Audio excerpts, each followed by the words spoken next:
নমস্কাৰ সৰু সৰু কিন্তু ভয় লগা কিছু ভৌতিক ঘটনালৈ প্ৰত্যেক দিনাখনৰ দৰে মই ঝৰ্ণা আহিছোঁ আপোনালোকৰ কাষলৈ আৰু আজি লৈ আহিছোঁ হাজোৰ পৰা ৰাজে লিখি পঠিওৱা এক বৰ শিহৰণকাৰী অভিজ্ঞতা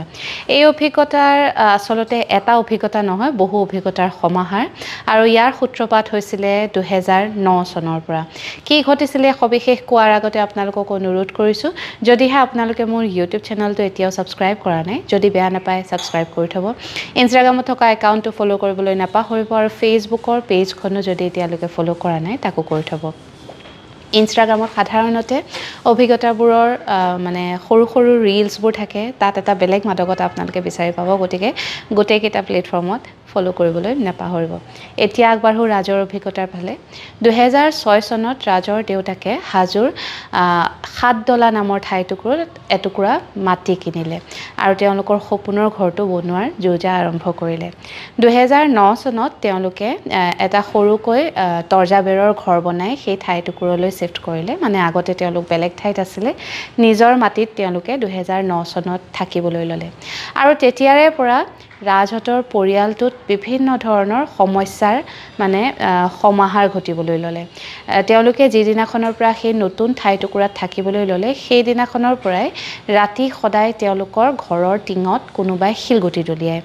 আৰু ইমানেই জোৰত ইমান ডাঙৰ ডাঙৰ শিলগুটি পেলায় যে একদম টিংখন ফাটি যেন শিলগুটি তেওঁলোকৰ মূৰত পৰিব এনেকুৱা অৱস্থা কিন্তু ৰাতিপুৱা যেতিয়া দেউতাকে চায় টিঙৰ ওপৰতো চায় তেতিয়া সকলোখিনি একেবাৰে মানে নৰ্মেল থাকে পৰিৱেশটো কোনো শিলগুটিৰ চিনচাপ নাই শিলগুটি পৰিও নাথাকে কিন্তু ৰাতি হ'লেই সেই একেই শব্দ যেতিয়া ওচৰ চুবুৰীয়াক তেওঁলোকে সুধিলে যিহেতু তেওঁলোক নতুনকৈ গৈছিলে ঠাইটুকুৰলৈ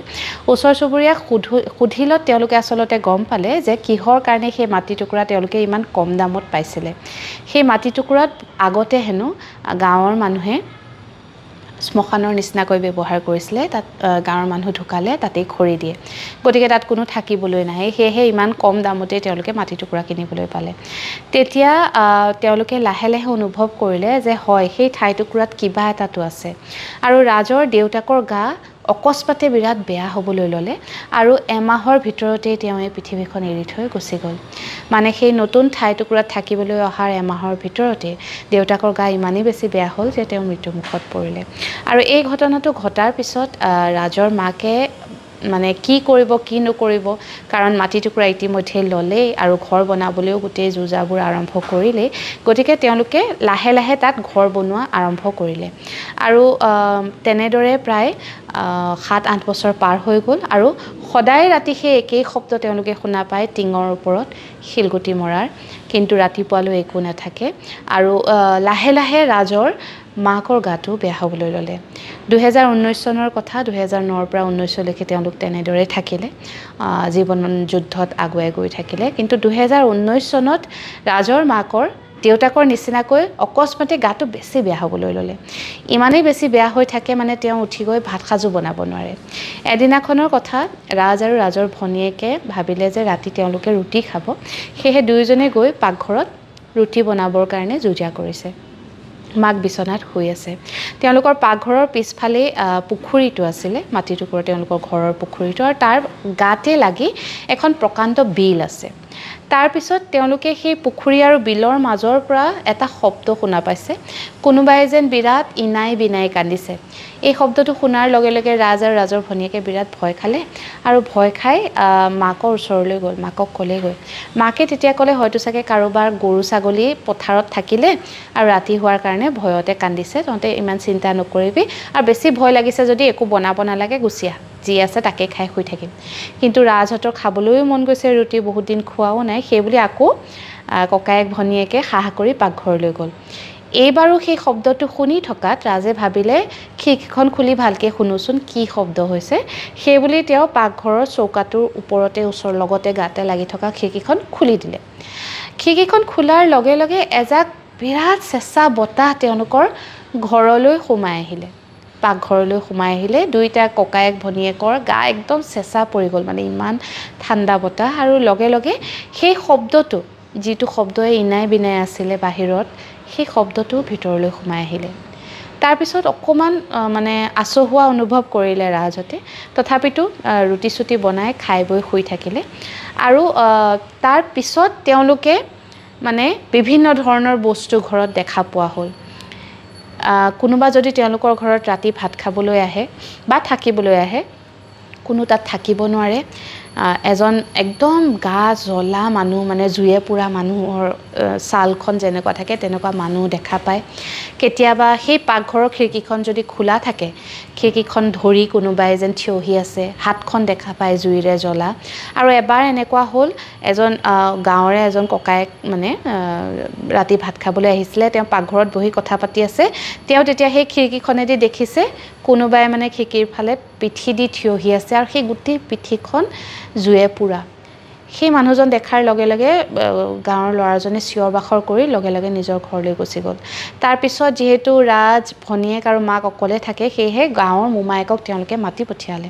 যে তই আমাৰ লগত থাকিয়া আৰু মাকৰ গা ইতিমধ্যে বেয়া তাৰপিছত মোমায়েকেও মানে বিভিন্ন ধৰণৰ বস্তু দেখিবলৈ ল'লে তেওঁলোকৰ ঘৰত আৰু তেতিয়া মাকে ক'লে যে এনেদৰে থাকিলে ল'ৰা ছোৱালী হালৰো গা বেয়া হ'ব গতিকে কিবা এটা উপায় কৰিব লাগিব সেয়েহে মোমায়েকে এজন বৰ নাম জ্বলা মৌলবীৰ লগত কথা বতৰা পাতিলে মৌলবীজন আহিলে আহি তেওঁ চাই চিতি ক'লে যে সঁচাকৈ সেই ঠাইটুকুৰ মানে শ্মশান আছিলে আৰু এজন বিশেষ ব্যক্তিৰ মানে তেওঁ জুয়ে পুৰাৰ কাৰণে মৃত্যু হৈছিলে আৰু সেই মানুহজনৰ ছাটোৱে আচলতে তেওঁলোকৰ ঘৰত মানে আছে সি একো অপকাৰ কৰা নাই ৰাজহঁতৰ পৰিয়ালৰ মানুহক কিন্তু দেউতাকৰ প্ৰথমে গা বেয়া হ'ল তাৰপিছত মাকৰ গা বেয়া হৈ আছে আৰু সি মানে নিজৰ উপস্থিতিটো প্ৰতিপন্ন কৰিবলৈ চেষ্টা কৰি আছে আৰু মৌলবীজনেও মানে গা এৰা দিয়া নিচিনা হ'ল তেওঁ ক'লে যে যদি তাক একো অপকাৰ নকৰ তহঁতকো একো অপকাৰ নকৰে সেইবুলি তেওঁ লৰালৰিকৈ সেই ঠাইটুকুৰৰ পৰা ৰাজহঁতৰ ঘৰৰ পৰা গুচি গ'ল যেন তেওঁ পলাবলৈহে চেষ্টা কৰিলে আৰু এই ঘটনাটোৰ প্ৰায় 2-3 দিনৰ ভিতৰতে ৰাজৰ মাকৰ গা ইমানেই বেছি বেয়া হ'ল যে তেওঁ মৃত্যুক সাৱটি ল'বলৈ বাধ্য হ'ল আৰু ৰাজৰ ভনীয়েকে মাক আৰু দেউতাকক সেই মাটি টুকুৰালৈ আহি হেৰুৱাবলগীয়া হ'ল তাৰ পিছত তেওঁলোক তাত আৰু নাথাকিলে মোমায়েকে তেওঁলোকক লৈ গ'ল কিন্তু যেতিয়াই সেই ঘৰটোলৈ তেওঁলোক যায় এতিয়াও সেই ঘৰটো আছে বোলে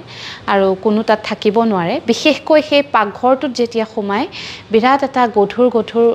ভাৱ তেওঁলোকে অনুভৱ কৰে আৰু ওচৰ চুবুৰীয়ায়ো তেওঁলোকক কৰে ঘৰটোত যেন কোনোবা আছে মানে তেনেকুৱা মানুহ থকাৰ নিচিনা তেওঁলোকে অনুভৱ কৰে কি হৈছে কিয় হৈছে একো ধৰিব নোৱাৰিলে ৰাজহঁতে কিন্তু 2009 চনৰ পৰা 2019 চনৰ ভিতৰত তেওঁলোকৰ গোটেই পৰিয়ালটোৱেই থানবান হৈ গ'ল সেই মাটিটুকুৰলৈ অহাৰ পাছত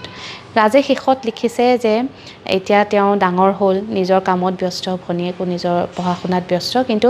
এতিয়াও সেই মাটি টুকুৰা তেওঁলোকে এৰিব পৰা নাই বা তাত থাকিব পৰা নাই আৰু তাত যে কিবা এটা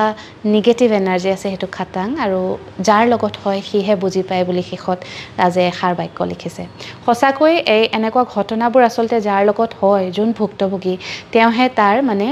গভীৰতাটো বুজি পায় বৰ দুখ লগা এটা ঘটনা ৰাজহঁতৰ পৰিয়ালৰ লগত ঘটিলে আশা কৰোঁ আৰু যাতে তেওঁলোকৰ একো অঘটন নহয় আৰু তেওঁলোকৰ জীৱন যাতে সুৰক্ষিত থাকে তেওঁলোক আগুৱাই যাব পাৰে আপোনালোকে শুনি পিছে কেনেকুৱা পালে এই ঘটনাটো জনাবৰ কাৰণে ভিডিঅ'টোৰ তলত কমেণ্ট কৰিবলৈ নাপাহৰিব বা আপোনাৰো কাৰোবাৰ লগত এনেকুৱা কিবা ঘটনা ঘটিছে নেকি তাকো জনাবৰ কাৰণে মেছেজ কৰিব পাৰে কমেণ্ট কৰিব পাৰে আপোনাৰ যদি কিবা ভৌতিক অভিজ্ঞতা আছে যিটো মোৰ লগত শ্বেয়াৰ কৰিব বিচাৰে তাৰ কাৰণে মোৰ মেছেঞ্জাৰত গৈ এটা মেছেজ কৰিব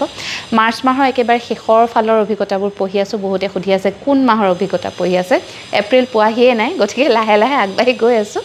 আপোনালোকেও যদি শ্বেয়াৰ কৰি থৈছে মই নিশ্চয় আপোনালোকৰ অভিজ্ঞতা পঢ়িম আজিলৈ তেনেহ'লে ইয়াতে সামৰিছোঁ কাইলৈ নিশা এক নতুন ঘটনালৈ আপোনাৰ কাষ চাপিম এতিয়ালৈ আহিছোঁ শুভৰাত্ৰি